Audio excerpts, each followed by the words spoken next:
Primeiros socorros na tela e a pergunta traz o seguinte: uma vítima de sinistro de trânsito está gritando com muita dor. O que fazer? Sinistro, gente, é acidente, tá? O Código de Trânsito agora substituiu todas as palavras, todos os termos acidente por sinistro. Então, uma vítima de acidente de trânsito está gritando com muita dor. O que fazer? Dar remédio para diminuir a dor? O problema é que dar remédio quebra uma das 10 regras sagradas. Se você não conhece todas as regras sagradas de primeiros socorros, vem estudar com a gente que você vai aprender, não tem erro não, tá? Então aqui não pode, está fora. Levar imediatamente para o hospital. Olha, esse levar para o hospital, quem faz é socorro especializado, é o transporte especializado, um veículo adequado, com os equipamentos adequados, pessoal treinado. E sem contar que esse imediatamente aqui, ó, ele tem um sentido de urgência, imediatismo, pressa, digamos assim. Isso não é bom, tá? Na maioria das vezes, isso não cabe bem em prestação de primeiros socorros, onde a gente tem que agir com cuidado, com cautela. Então, absolutamente aqui está fora, está errado. Apenas esperar a chegada do resgate? Olha, aguardar a chegada do resgate é uma alternativa. Mas será que apenas isso? Não dá para você fazer mais nada? Sem contar que esse apenas, para quem estuda com a gente, sabe que isso é uma casca de banana e quando tem uma casca de banana numa alternativa é 90% de chance dessa alternativa ser falsa, errada. E nesse caso está errada. Letra D de dado. Fazer compressas geladas no local da dor. Compressa é molhar um chumaço de pano em água bem fria ou mesmo envolver ali algumas pedras de gelo dentro de um pano limpo, que seria essa compressa, e colocar sobre o local da dor. Sim, isso é bacana. Você pode observar que até mesmo em prática de esportes, quando um atleta, futebol, por exemplo, a gente vê muito isso, toma uma pancada, está com dor em alguma região, o que é que eles fazem imediatamente? Bolsa de gelo, né? O gelo é ótimo para isso, para diminuir a dor e evitar o inchaço. Inchaço que também pode ser chamado de edema, tá? Edema. Todo mundo sabe o que é inchaço, né? Mas ninguém sabe o que é edema. Edema, inchaço. Se cair edema na sua prova, você já sabe.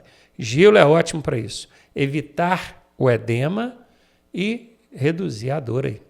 Letra D de dado, a resposta. Primeiros socorros é essa questão. Ela diz, olha, respirar profundamente algumas vezes. Observar o seu próprio corpo em busca de ferimentos e confortar os ocupantes do seu veículo. São providências que devem ser tomadas para quê? Manter-se respirando, saber o que aconteceu, manter o controle da situação e a calma, ou manter-se vivo? Dá a sensação de que todas as respostas servem, não é? Mas imagine comigo, respirar profundamente algumas vezes. Isso aqui, lendo essa questão, a gente vê, ó, observar o seu próprio corpo em busca de ferimentos, confortar os ocupantes do seu veículo. Isso dá a entender que a gente se envolveu num acidente, uma colisão. Alguém veio pela contramão e colidiu com o carro da gente. Aí naquela pancada, até que você consegue voltar ao normal ali e ver o que aconteceu, você vai seguir esses passos aqui, ó. Primeiro, respire algumas vezes, ó. Para quê? Para você ver se você está bem, se está respirando, está tudo ok. Observe no seu próprio corpo se tem alguma fratura, algum ferimento, algum sangramento, está sentindo dor em algum lugar. Então isso aqui também é uma coisa que você vai fazer. Por fim, não tem nada de errado com você, você vai confortar, né? Era aqui, né? Então você vai confortar os ocupantes do seu veículo. Ó, gente, calma, aconteceu, estamos todos bem, e aí? Isso é para manter-se respirando? Não, você já testou, já viu que está respirando. É para manter-se vivo? Não, você está vendo que você está vivo. Como é que um morto vai confortar os ocupantes do veículo? Não tem como, né, gente? Manter o controle da situação e a calma? Essa é a resposta, para manter o controle da situação, não deixar o pessoal entrar em pânico, beleza?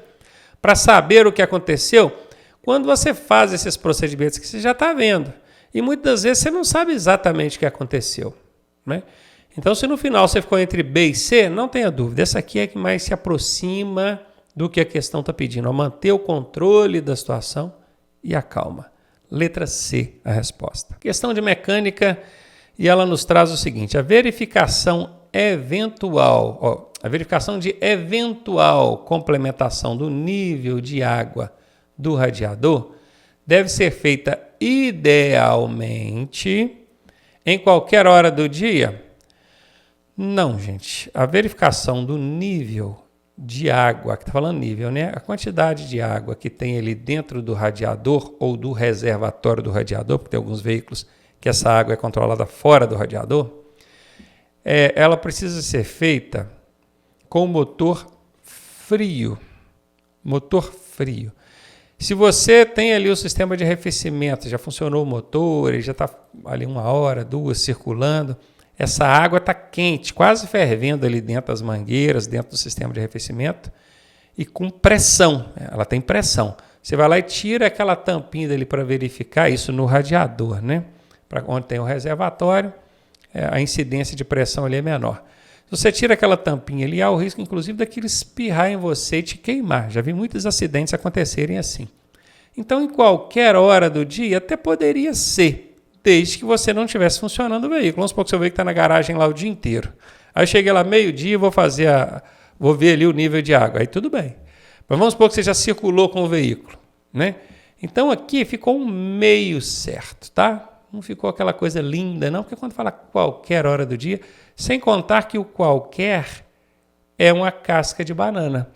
Quem estuda comigo sabe quais são as cascas de banana, e eu digo sempre que em 90% das vezes que uma alternativa contém uma casca de banana, essa alternativa é errada. Nesse caso aqui, eu vou dar ela como errada.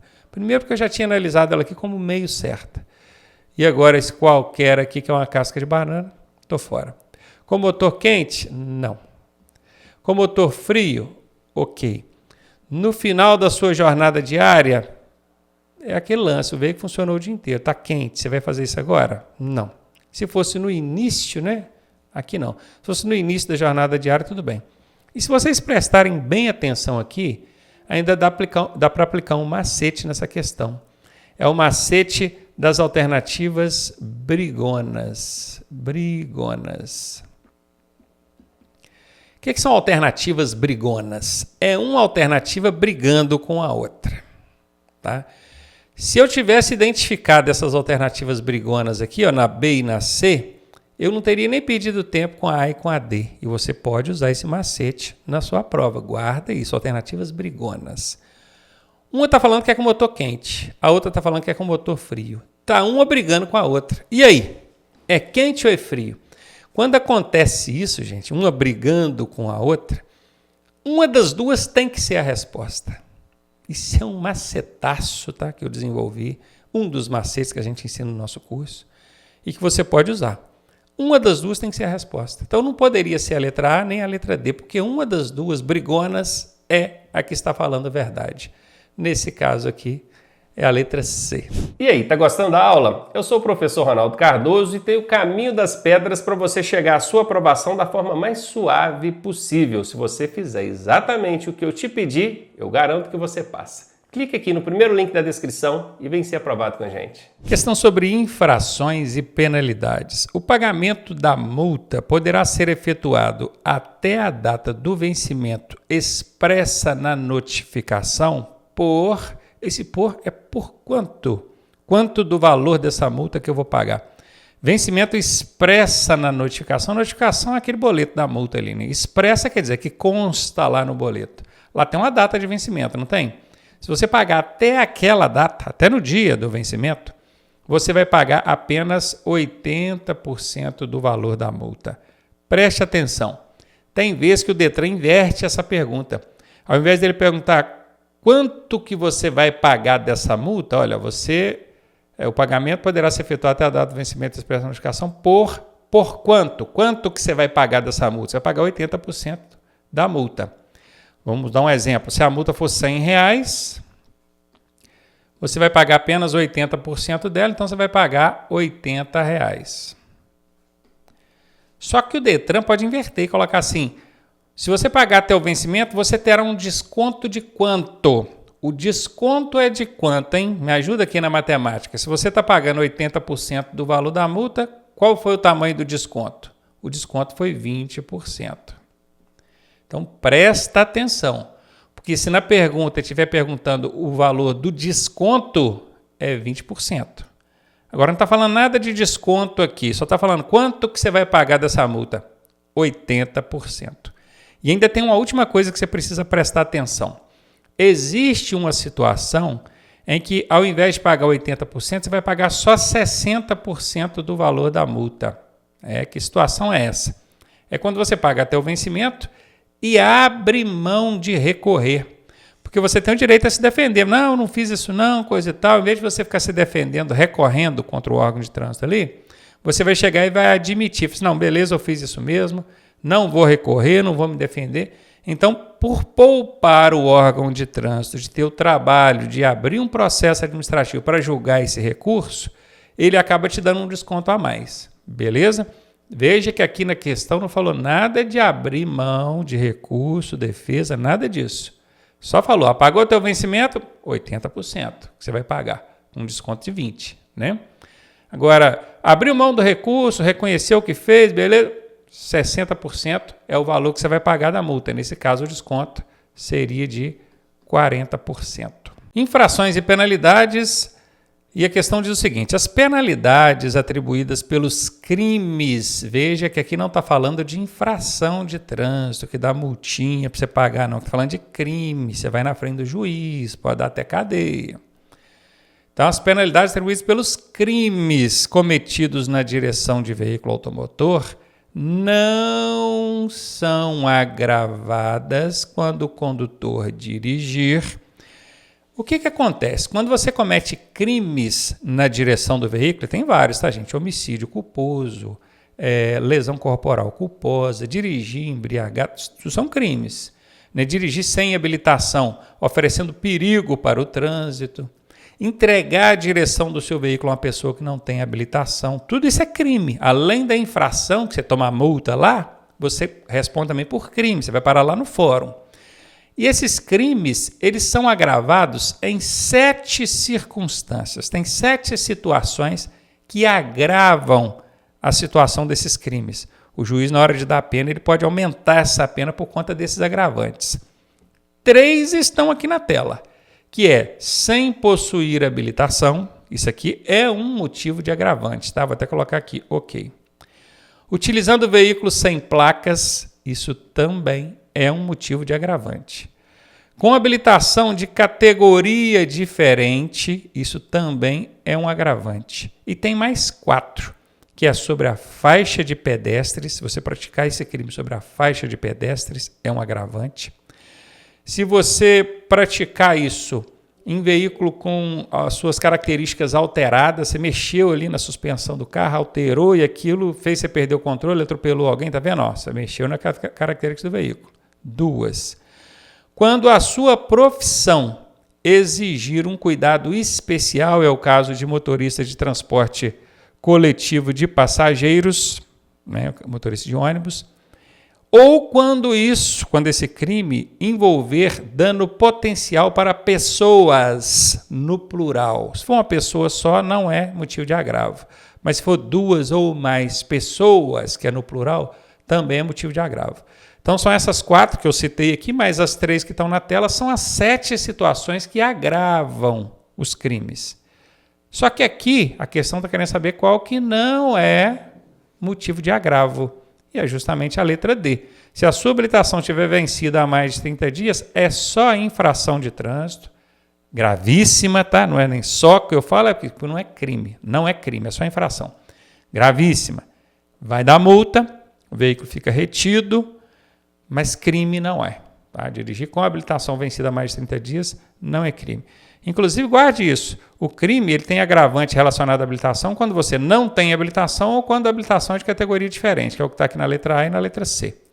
A habilitação vencida há mais de 30 dias é infração, mas não é crime, muito menos é motivo para agravante nessa situação. Questão sobre mecânica. Quais são os ciclos de funcionamento de um motor do ciclo Otto? Otto é o motor, ele pode funcionar tanto no 4 tempos quanto no 2 tempos, tá?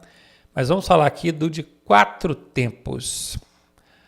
Aqui falou ciclo Otto, como se resolvesse. Existe motor ciclo Otto de 4 tempos e existe motor ciclo Otto de 2 tempos. Como a questão não explicou qual dos dois ele quer, a gente vai ter que ler as alternativas. Além do ciclo Otto, existe o ciclo diesel. Tá? Então, se algum dia na sua prova perguntar sobre ciclo, tipos de ciclo no motor, você tem um ciclo Otto, 4 tempos e 2 tempos, e você tem um ciclo diesel, beleza? 4 tempos. Entrada, saída e escapamento. O que é isso? Entrada, saída e escapamento. Aqui só tem 3 tempos, eu preciso de 4. Ou 2, né? Não tem 3 aqui, então já vou eliminar. Admissão, 1. Compressão, 2. Explosão, 3. Escape, 4. O que está entre parênteses aqui é porque pode ser chamado de explosão ou combustão, dá na mesma. Aqui é a mesma coisa, escape ou exaustão, pode cair de um jeito ou de outro, tá? Mas nós temos aqui os 4 tempos, ó, admissão, compressão, explosão e escape. 1, 2, 3, 4, casa com o que está aqui. Pode ser essa a resposta. Vamos ver o outro. Entrada, injeção e queima. Opa, só tem 3 tempos. Não existe motor de 3 tempos. Ou é 4 ou é 2. Está fora. Injeção, queima e admissão. Só tem 3 tempos. Não existe motor de 3 tempos. Ou é 4 ou é 2. Está fora. Qual é a resposta? Letra B de bola. Eu gosto sempre de explicar um pouquinho o conceito do que a questão está pedindo, para evitar de você simplesmente decorar a questão. Você aprendendo aqui o conceito, se o Detran mudar um pouquinho o jeito de perguntar, você consegue responder, porque você não decorou, você aprendeu. Então, se não entendeu, volta a questão, assiste de novo, beleza? Mecânica. Qual o sistema do veículo que transmite o movimento do volante para as rodas? Essa questão, sem ler as alternativas, tá, gente? Ela ficou meio aberta, porque o carro tem 2 volantes. Ele tem um volante de direção, que é o que você pega nele ali para dirigir, né? E ele tem o volante do motor. Volante do motor. Esse segundo volante aqui não é para você dirigir o carro, não. Isso aqui é porque o motor gera força e manda essa força para o volante do motor. Essa força que está aqui no volante do motor precisa ser transmitida lá para as rodas, para o carro movimentar. Tá vendo aqui, ó? Sistema que transmite o movimento do volante para as rodas. Como não falou qual volante, eu não sei se está falando do volante do motor ou do volante de direção. São 2 casos. Se for o volante do motor, o sistema que vai transmitir a força desse volante aqui para as rodas é o sistema de transmissão.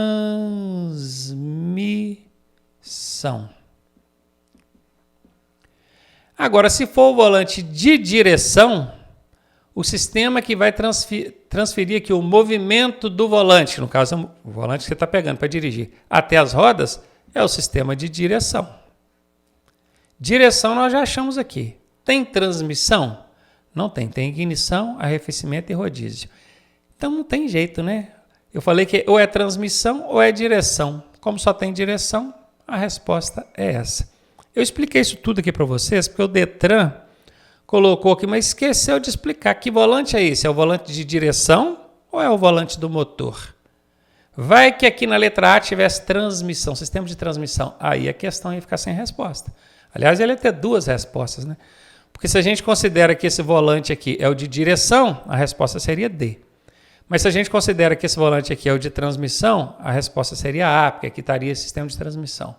Mas apesar da falha do Detran de não ter especificado qual volante que é, ele não colocou transmissão aqui, então não tem erro. É direção. Ele está falando do volante de direção, portanto, sistema de direção. Questão de mecânica. É a finalidade do sistema de suspensão, onde tem os amortecedores, as molas, né? Manter as características da fabricante. Então eu botei um sistema de suspensão lá, né? O fabricante do carro botou um sistema de suspensão qualquer lá, de uma marca qualquer. A finalidade disso é manter as características da fabricante? Absolutamente, não quero fazer propaganda para ninguém, não tem nada a ver. Contribuir para o desgaste prematuro dos pneus? Olha, se fosse pelo menos para prolongamento da vida dos pneus, tudo bem. Mas desgastar prematuramente? Ainda falo mais, o desgaste prematuro dos pneus acontece também em consequência de uma falta de manutenção no sistema de suspensão. Se o seu carro estiver com a suspensão um pouco entorcida, falta ali uma cambagem, um negócio qualquer, e você não fizer a manutenção, vai resultar nisso aqui. Agora, a finalidade não é aumentar o desgaste dos pneus, não. Isso não é a finalidade. Eu estou falando aqui de finalidade, né? Aqui seria a consequência se você não fizer uma manutenção. Então, não, nada a ver. Causar a perda de controle do veículo, então quer dizer que o sistema de suspensão está ali para causar a perda? Não. Até acontece isso como consequência da falta de manutenção no sistema de suspensão. De novo, a mesma explicação que valeu para a letra B vale para a letra C. Tá? Então não cabe. Manter a estabilidade ou controle do veículo, principalmente nas curvas, essa é a finalidade. Esse é o objetivo do sistema de suspensão. Letra D de dado é a resposta. Direção defensiva. Diante de uma condição de lusco-fusco, eita, que é isso, rapaz? Lusco-fusco? Calma, já vou explicar. É recomendável que o condutor faça alguma coisa. Mantenha acesa a luz interna do veículo, acenda os faróis, acione sempre o pisca-alerta ou ligue o limpador de para-brisas. Antes de explicar o que é lusco-fusco, vamos eliminar essa letra C, porque ela tem uma casca de banana. A palavra sempre é uma casca de banana. Eu ensino isso nos macetes dos nossos treinamentos.